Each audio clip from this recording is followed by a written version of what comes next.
আমার পেজ এবং ইউটিউব চ্যানেলে সবথেকে রিকোয়েস্টেড যে রেসিপিটা সেটা হচ্ছে বিভিন্ন ধরনের ব্রেডের রেসিপি। আজকে আমি আপনাদের সঙ্গে অন্য রকমের একটা ব্রেডের রেসিপি শেয়ার করছি। গাজর দিয়ে তো সবসময় কেক হয় শুনেছেন। ব্রেডও যে তৈরি করা যায় সেটা কি আগে জানতেন? তো না জানলে এই ভিডিওটা দেখে নিন। এই ভিডিওটা দেখে এইভাবে গাজরের ব্রেড বানিয়ে নেবেন, অনেক ভালো লাগবে। তো কিছুই না, প্রথমে এখানে ১ কাপ সিদ্ধ করা গাজর নিয়ে নিয়েছি। তার মধ্যে একটা ডিম দিয়ে খুব ভালো করে এটাকে ব্লেন্ড করে নিতে হবে। তবে একটু দানাদার অংশ থাকবে, একবারে মিহিন করে ফেলবেন না। কিছু দানাদার অংশ থাকবে, সেটা দেখতে অনেক বেশি ভালো লাগবে। এই পর্যায়ে আমি এখানে ১.৫ কাপ পরিমাণ ময়দা নিয়ে নিচ্ছি। আজকে সবকিছুই আমি কাপের মাপে বলছি। এর সাথে আমি এখানে ১ চামচ মতো লবণ দিয়ে দিব। সেই সাথে আমি আরও ব্যবহার করব এখানে গুঁড়া দুধ ১.৫ টেবিল চামচ পরিমাণ। সেই সাথে আমি এখানে চিনি ব্যবহার করব ২ টেবিল চামচ পরিমাণ। আর ইস্ট এখানে ব্যবহার করব আমি ১.৫ চা চামচ পরিমাণ। এবারে এই সবকিছুকে একটু খুব সুন্দর করে আমি মিশিয়ে নিব। মিশিয়ে নেওয়া হয়ে গেলে এখানে আমি আরও একটা ডিম ব্যবহার করব। আজকের এই রেসিপিটি টোটাল ২ টা ডিম ব্যবহার করেছি। আর যে গাজরের পেস্টটা তৈরি করলাম তার থেকে আমি অর্ধেকটা পরিমাণ এখানে ব্যবহার করব, ওতেই 1/2 কাপ পরিমাণ হয়েছে। ২ টেবিল চামচ তেল দিয়ে দিলাম। এবারে এই সবকিছুকে একত্রে মিশিয়ে সুন্দর করে একটা ডো তৈরি করে নিব।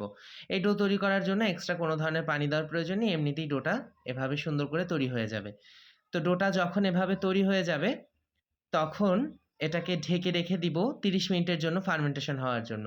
এই রেসিপিটি আমি যখন ইন্ডিয়াতে একজনের কাছে ব্রেডের ক্লাস করেছিলাম, ওনার কাছ থেকে শিখেছিলাম। সেই রেসিপিটি আপনাদের সঙ্গে শেয়ার করছি। এই পর্যায়ে বাকি অর্ধেকটা গাজর এবং ডিমের পেস্টের মধ্যে আমি এখানে 1/2 কাপ পরিমাণ গুঁড়া দুধ দিয়ে দিলাম। সেই সাথে ১ টেবিল চামচ এখানে কর্নফ্লাওয়ার ব্যবহার করলাম। চিনি ব্যবহার করব এখানে 1/2 কাপ পরিমাণ এবং পানি ব্যবহার করব এখানে 1/2 কাপ পরিমাণ। এবারে এই সব কিছুকে একত্রে মিশিয়ে নেব। মিশিয়ে একটা পেস্টের মতো রেডি করে নিব। এবারে এটাকে আমরা সরাসরি চুলায় একটা হাঁড়ির মধ্যে দিয়ে চুলাতে একটু জাল করে নিব। এটা দিয়ে আমরা একটা ক্যারট ক্রিম তৈরি করব। তো এইজন্য এখানে একটি পাত্রের মধ্যে আমি এটাকে ঢেলে দিলাম এবং এটিকে নাড়াচাড়ার উপরে রেখে একটু ঘন করে নিতে হবে। চুলার আঁচটা মিডিয়ামে থাকবে। মিডিয়াম আঁচের উপরে রেখেই এটাকে এইভাবে ঘন করে নিতে হবে। আর যখন এটা এই রকমের থিকনেসে চলে আসবে, দেখতেই পাচ্ছেন, তো এই পর্যায়ে নামিয়ে এখানে আমি 1/2 টেবিল চামচ পরিমাণ বাটার অ্যাড করে দিলাম এবং এই বাটারটাকেও খুব ভালো করে মিশিয়ে নিব। ব্যাস, এখানে আমাদের ক্যারট ক্রিমটা রেডি হয়ে গেছে।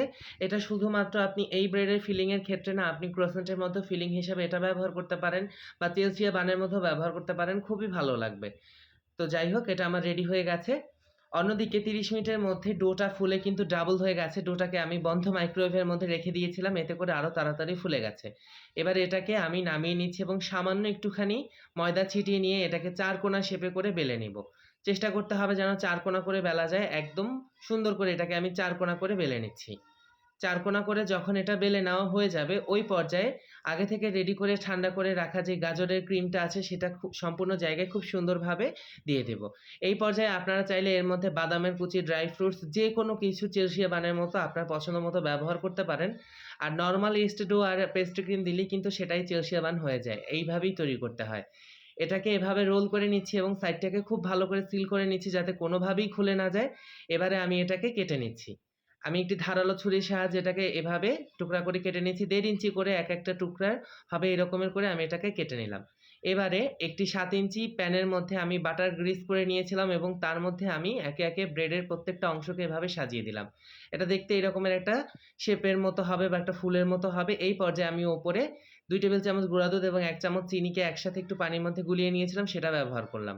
এবং তার উপরে আমি কিছু সাদা তিল ছিটিয়ে দিব এবং কিছু কালো জিরা ছিটিয়ে দেব।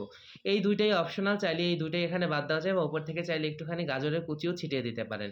এবারে আবারও একটি র্যাপিং পেপার দিয়ে ঢেকে এটাকে রেখে দিব ২০ মিনিটের জন্য। ২০ মিনিট পরে যখন এটা ফুলে আবারও এভাবে ডাবল হয়ে যাবে, ওই পর্যায়ে আমি এটিকে বেক করে নেব। আমি আজকে এটিকে চুলায় বেক করব। চুলাতে বেক করার জন্য চুলায় একটি তাওয়া দিয়ে দিয়েছি, তার উপরে একটি স্ট্যান্ড বসালাম। এবারে একটা হেভি বটম প্যান দিয়ে, মানে খুব একটা ভারী হাঁড়ি দিয়ে এটাকে ঢেকে আমি ৫ মিনিটের জন্য হাই আঁচে প্রিহিট করে নেব। যখন এটা প্রিহিট হয়ে যাবে তার মধ্যে প্যানটাকে দিয়ে ওপর থেকে আবারও হাঁড়িটা দিয়ে ঢাকা চাপা দিয়ে এটাকে বেক করে নিব প্রায় ৫০ মিনিটের জন্য। ৫০ মিনিট পরে এটা রেডি হয়ে গিয়েছে। আর ওভেনে করলে কত মিনিটে করবেন তা কিন্তু লেখা উঠেছে, দেখে নেবেন। এবারে আমি ওপরে সামান্য একটু মেল্টেড বাটার দিয়ে এটাকে গ্রিস করে নিচ্ছি। আর এই তো এভাবেই তৈরি হয়ে গেল আমাদের এই বানটি। তো বানের রেসিপিটা আপনাদের কেমন লাগলো? ইউটিউব থেকে দেখে থাকলে ইউটিউবের চ্যানেলটিকে সাবস্ক্রাইব করবেন, ফেসবুক থেকে দেখে থাকলে ফেসবুককে ফলো করবেন। দেখা হবে আপনাদের সঙ্গে পরবর্তী রেসিপিতে নতুন কিছু নিয়ে। সেই পর্যন্ত সবাই ভালো থাকবেন। আর নতুন কী ধরনের রেসিপি দেখতে চান তাও কিন্তু অবশ্যই কমেন্ট করে জানাতে ভুলে যাবেন না।